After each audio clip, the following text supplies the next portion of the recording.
beauty expert and my very dear friend, Shanaz Hussain and her husband, and all the distinguished people sitting in this room.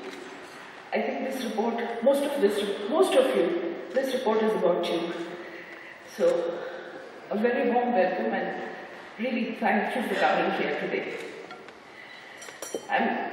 Well, as was said by Chandru, this is really like a dream come true for me. So I am enormously happy to see that this report,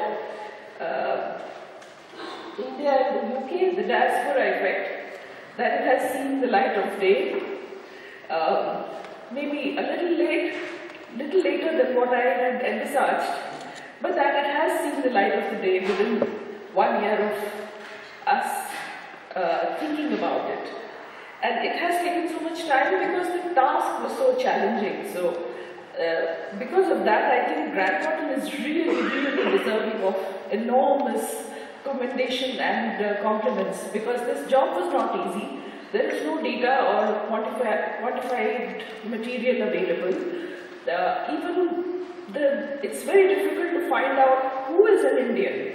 Do you go just by the surname of a person, or how do you find an Indian-owned company in the UK? Then, of course, we have complicated GDPR rules. So, with all of that, with their usual thoroughness, with their usual commitment to facts, they have come out with this report. I won't steal their thunder by saying anything about the report, which, by the way, I haven't seen. So, I really want to thank Grant Thornton and all the people who worked on getting this report out. We all know that the Indian diaspora is over 1.5 million strong.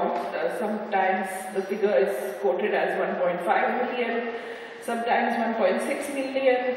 If we count the NRIs, probably the non-resident Indians, the figure is even larger.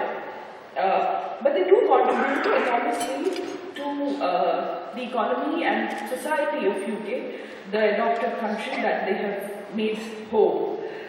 All over the world, in about 190 countries, we have a diaspora that is over 30 million strong. So, if we were to have a large enough vision and perhaps Grant Thornton in 190 countries, we could probably make some assessment about their contribution. But to start with today, let's focus on the UK. So, there are some interesting facts that I think we need to highlight, because people often think that the Indian community or the Indian diaspora consists of, I won't use, underachievers, let's say, or people who are not really contributing so much to the society. So I think these facts will dispel those questions. So, according to a UK government report, people from the Indian diaspora have the highest hourly pay on average. Among the working age population, with pensions excluded, British Indians have the highest median total wealth at pounds 178,980. The National Equality Panel report in 2012 found that British Indian households are second wealthiest among major British ethnic groups. UK government figures also indicate that British Indians have the highest proportion of workers in the professional and managerial occupations out of all the ethnic groups in the UK. And so it's not for nothing that former Prime Minister David Cameron, when he spoke at Wembley during the visit of the Prime Minister of India, Mr. Narendra Modi, to UK. So it's not for nothing that he commented that the British Indians put great into Great Britain. So today I think all of you can take a huge breath of satisfaction when we hear the figures that the report will come out with. This is not a comprehensive report. As I said, the task was very difficult.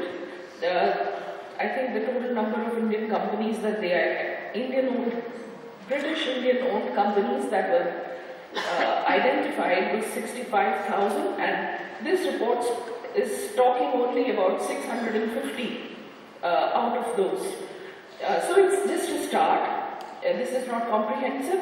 There will be many companies that have not been included in this report, but I do hope that with this beginning, as new reports come out year after year, that more and more companies' contributions would be counted, and we would see an even clearer and more impressive figure of the contribution of British Indians to the UK. So this is, as I said, a first step in recognizing the contribution of this community that we in India are so proud of. The Indian diaspora all over the world makes enormous contributions in various walks of life, and their success is what a lot of people feel very happy about back at home. So here in the High Commission, we want to reciprocate that, or to reflect. We want that our High Commission should reflect that sentiment of enormous affection and pride that we carry in our hearts for our diaspora. So we have set up a special unit called the Public Response Unit, and I can very proudly say that today if anybody calls the High Commission, the phone will be picked up in the first few rings, and their queries would mostly be responded to and satisfied on the phone itself. In addition, we are taking our team, and I'm really amazed at the commitment of this team, that every weekend, one day is spent going to some community or the other to serve the diaspora community, respond to their queries so that they don't have to come to the High Commission to get responses.